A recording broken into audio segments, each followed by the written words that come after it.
நம்ம டெய்லி பார்க்குற ஒரு சாதாரண தண்ணி பாட்டில். ஆனா இதுக்கு பின்னாடி ஒரு பெரிய ரகசிய உலகமே இருக்குன்னு சொன்னா நம்புவீங்களா?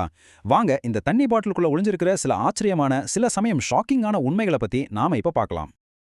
இந்த அலசல்ல நம்ம என்னென்ன பார்க்க போறோம்னா, உங்க தண்ணி பாட்டில்ல கண்ணுக்கு தெரியாம என்ன இருக்கிறதுலேருந்து, அதனால நம்ம சுற்றுச்சூழலுக்கு என்ன பாதிப்பு வருதுங்கிற வரைக்கும் எல்லாத்தையும் ஒண்ணு விடாம அலச போறோம். சரி, வாங்க முதல் செக்ஷனுக்குள்ள போகலாம். நம்ம குடிக்கிற தண்ணில உண்மையிலேயே என்னதான் இருக்குன்னு நீங்க எப்பவாச்சும் யோசிச்சிருக்கீங்களா?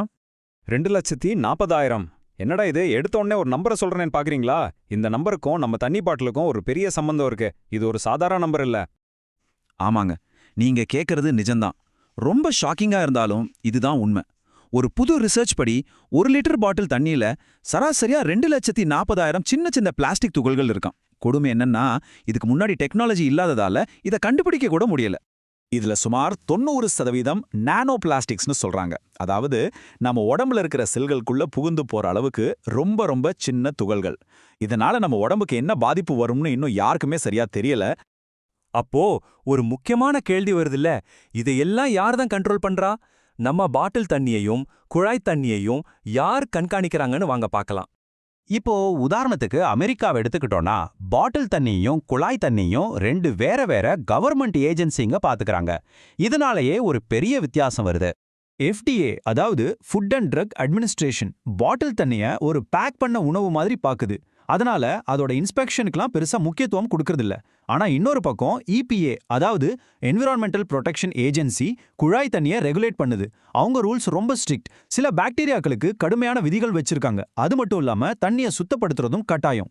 இப்போ ஒரு இன்ட்ரெஸ்டிங்கான விஷயத்துக்கு வருவோம். நம்ம வாங்குற பாட்டில் மேல இருக்கிற லேபிள்ஸ், ஸ்ப்ரிங் வாட்டர், பியூரிஃபைட் வாட்டர்னெல்லாம் போட்டிருக்கோம்ல, அதுக்கு என்ன அர்த்தம்னு பாருங்க. ஸ்ப்ரிங் வாட்டர்னா இயற்கையா ஊற்றுல இருந்து வர்றது. ஆனா பியூரிஃபைட் வாட்டர்னா என்ன தெரியுமா? அது நம்ம சாதாரண டேப் வாட்டரா கூட இருக்கலாம். அதை சில முறைகள்ல சுத்தப்படுத்தி விற்கிறாங்க. அவ்வளவுதான்.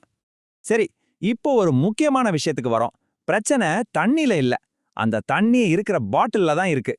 இந்த கோட் பாருங்க, தண்ணி ஒரு பிரச்சனையே இல்ல, பேக்கேஜிங் தான் உண்மையான வில்லன்னு சொல்லுது. அதாவது நாள் ஆக தண்ணி கெட்டு போகாது, அந்த பிளாஸ்டிக் பாட்டில் தான் கெட்டு போகும்.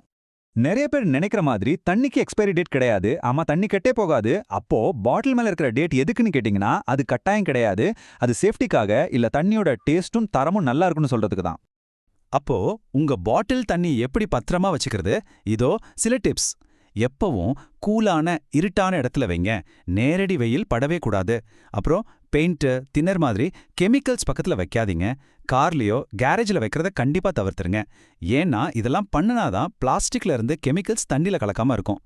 சரி, நாம கடைக்கு போகும்போது ஒரு நல்ல தரமான தண்ணி பாட்டிலை எப்படி வாங்குறது, போலியை எப்படி கண்டுபிடிக்கிறதுன்னு வாங்க பார்க்கலாம். இதுக்கு ஒரு சிம்பிள் 4P ஃபார்முலா இருக்கு. ஞாபகம் வச்சுக்கோங்க. முதல்ல பிளேஸ், அதாவது இடம். நல்ல நம்பிக்கையான கடையில வாங்குங்க. 2வது பிரைஸ், விலை. மார்க்கெட் விலையை விட ரொம்ப கம்மியா இருந்தா யோசிங்க. 3வது பேக்கேஜிங். பேக்கேஜிங் சீல் சரியா இருக்கா, லேபிள்ல ஸ்பெல்லிங் மிஸ்டேக் இருக்கான்னு பாருங்க. கடைசியா ப்ராடக்ட், அதாவது தண்ணி. ஏதாவது வித்தியாசமான வாசனை வந்தாலோ இல்ல உள்ள ஏதாவது மிதந்தாலோ தயவு செஞ்சு அதை குடிக்காதீங்க. நம்ம ஒரு பாட்டில் தண்ணியை குடிச்சிட்டு தூக்கி போட்டதும் அதோட கதை முடிஞ்சிருச்சுன்னு நினைக்கிறோம். ஆனா உண்மை என்னன்னா, அதோட உண்மையான பாதிப்பு அப்போதான் ஆரம்பிக்குது. 90%. மறுபடியும் ஒரு ஷாக்கிங் நம்பர். இது எதுக்கு நினைக்கிறீங்க? நம்ம யூஸ் பண்ற பிளாஸ்டிக் தண்ணி பாட்டில்கள்ல கிட்டத்தட்ட 90% ரீசைக்கிள் செய்யப்படுறதே இல்ல. அது நேரா குப்பைக்கு தான் போகுது. இது எவ்வளவு பெரிய சுற்றுச்சூழல் பிரச்சனைன்னு கொஞ்சம் யோசிச்சு பாருங்க. குப்பைக்கு போற இந்த பாட்டில்கள் மக்கி போறதுக்கு 1000 வருஷம் வரைக்கும் ஆகும்னு சொல்றாங்க. அடேங்கப்பா! அது மட்டும் இல்லாம அதிலிருந்து நச்சு கெமிக்கல்ஸ் நிலத்துல கலந்து நம்ம நிலத்தடி நீரையும் பாழாக்கும் அபாயம் இருக்கு. ஒரு தண்ணி பாட்டிலோட முழு வாழ்க்கையையும் பார்த்தாச்சு. இப்போ நாம தண்ணி குடிக்கிற முறையே கொஞ்சம் மாத்தி யோசிக்க வேண்டிய நேரத்துல இருக்கும். இதுல இருந்து நம்ம கத்துக்கிட்ட முக்கியமான விஷயங்கள் என்னென்னு ஒரு தடவை பார்த்திடலாம். 1. நம்ம குடிக்கிற தண்ணியில ஆயிரக்கணக்கான பிளாஸ்டிக் துகள்கள் இருக்கு. 2. பாட்டில் தண்ணிக்கான ரூல்ஸ் நம்ம வீட்டு டேப் வாட்டரை விட லூசா இருக்கு. 3. தண்ணி கெட்டு போகாது, பிளாஸ்டிக் பாட்டில் தான் வீணாகும். 4. இந்த ஒரு தடவை யூஸ் பண்ற பாட்டில்கள் நம்ம பூமிக்கு ஒரு பெரிய பாரமா இருக்கு. அப்போ கடைசியா நாம நம்ம மனசாட்சி கிட்ட கேட்க வேண்டிய ஒரே கேள்வி இதுதான். இந்த கொஞ்ச நேர வசதிக்காக நாம கொடுக்கிற விலை, அதாவது நம்ம உடம்புக்கும் நம்ம பூமிக்கும் நாம கொடுக்கிற விலை நிஜமாவே ஒர்த்தா? யோசிங்க.